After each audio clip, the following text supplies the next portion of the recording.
What's going on, guys? It's your boy John the Liquidator coming back with another video. And it looked like Cheryl Reeve has some things to say about Meesseman. Guys, for this one here, we got to go all the way up to Minnesota. Let's get it. Let's go.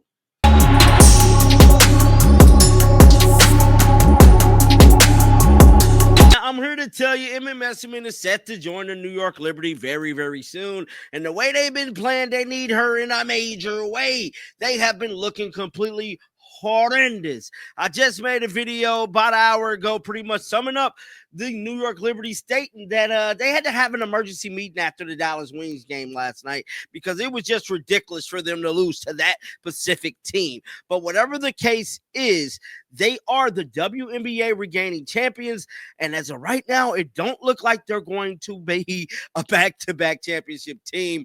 Now, with all that being said, Cheryl Reeve has been in the news all season long, pretty much for the wrong reasons. Started off with the Caitlin Clark snub going into the book. She's been in the news for the coaching swap. Now she's in the news yet again for none other than speaking on Meesseman. Guys, so let's head on over to X right now. So this story really came about from Underdog, WNBA Underdog. They was the ones where I first kind of caught this at. Now, footage has emerged before we get into, all of that. But footage has emerged of Cheryl Reeve saying this. It stated, Coach Reeve on Meesseman to sign with the Liberty Viva McKinney. She made the wrong choice. Yes. So that's pretty much what she said. Let's check out what some of the fans had to say about her being a complete hurt. Cheryl Reeve lost all right to talk about making the wrong choice after Caitlin Clark was left off the Olympic team. Shout out to Andy for this, man. That was funny. Somebody said she really did. As of right now, my personal opinion about this whole thing with Emma is that she definitely made the wrong decision. Judging off everything that is happening with New York right now, the team seemed like it's unbalanced. There was a lot of teams she could have went to. Well, like I said, I would love to see her with Caitlin. I just don't get these women, man. If you're going to do like a marketing thing now, Meesseman is paid already from playing overseas. I'm pretty sure she got a super bag from all those years. That's probably why she really didn't want to come back over here, because she got a bag already. But whatever the case is, I would have loved to see her with Caitlin, but she ultimately chose not to be on Caitlin's team. But sorry about that. But this is the footage right here that has emerged. And it went on to say at the end of her practice media availability today, Lynx coach Cheryl Reeve was asked again about Meesseman, about thoughts on Belgian forward Meesseman, commitment to the New York Liberty. Let's play. What do you think of the Emma commitment? I mean, I know she hasn't signed yet, and still doing the visa process, but just you guys were one of the teams that were in the final three. She made the wrong choice.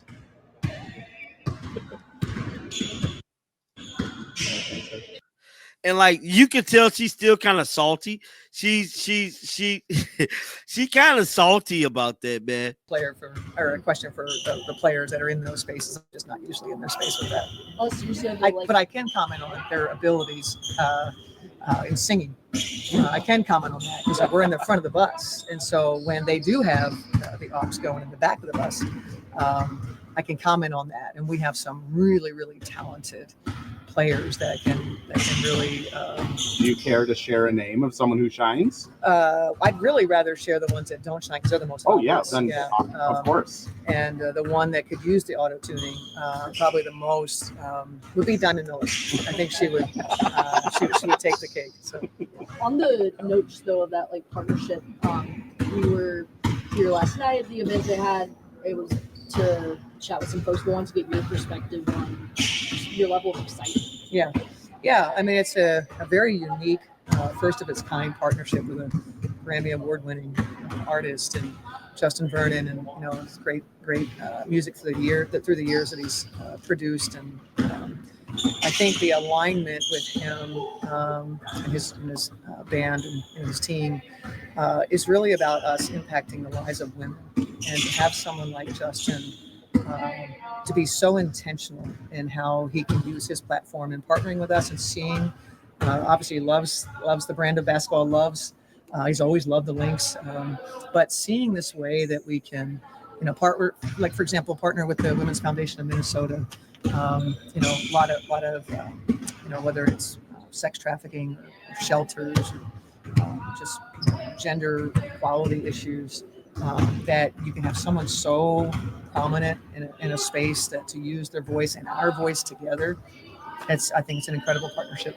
And one last quick one on the game tomorrow. Do you see it, the matchup, as a rivalry? If so, do you think it's something that is, helpful in terms of growing sort of people have this game circle and tuning in? Yeah, it's too soon on the rivalry, in my opinion. I think that we can go back in our time. The reference point is the LA Sparks. When in 2016, we had the WNBA finals. We had our battles during the year. We had the WNBA finals. And then the subsequent year, those battles were really intense.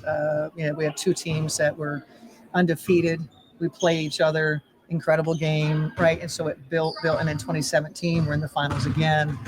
I believe that our series, those two teams, our rivalry moved the league forward and gave us a look into the future. And that's when we really started getting eyes on. That's when I noticed our popularity nationally. And so I think, maybe Vegas and New York after 2 years, maybe they were ready to call that a rivalry. So I think you have to see what does this year produce. It has the makings, certainly from a talent perspective. And I don't know that you need to call us a rivalry for us to tell you that there'll be no love loss when we play each other tomorrow. Doesn't make it a rivalry, but that makes it so. Yeah. The WNBA trade deadline is going to be here before we know it. And, I guess there's already been some unique roster moves that have happened this offseason, whether it's DB, Emma in the near future, all that. Yeah. I guess I'm just curious when it comes from the trade deadline standpoint, how do you, what's the balance between the buyers and sellers? Because, obviously everyone's going to be, all the veterans are going to be free agents. So is there incentive to go all in, or is it more hesitancy knowing that you're only getting a 2-month rental? Yeah, I think it makes it more challenging for the teams that maybe have a player and maybe in an ordinary year could be a seller because of where they are and what their future goals are. That opportunity is a little less as a result of what you're talking about, a 2-month rental that costs you, so the value isn't going to be there as it would be maybe in normal years. And, whether teams, step up and do something, that might be, a hit to their future, that's all about maybe an appetite, where a franchise is. And that will be interesting to see what happens at the deadline. It could produce nothing as a result because maybe the price tag is too high. Or if the price tag comes down, then maybe we'll see some movement. I'm not sure what's going to happen. What do you think of the Emma commitment? I mean, I know she hasn't signed yet and is still doing the visa process, but just you guys were one of the teams that were in the final 3. She made the wrong choice.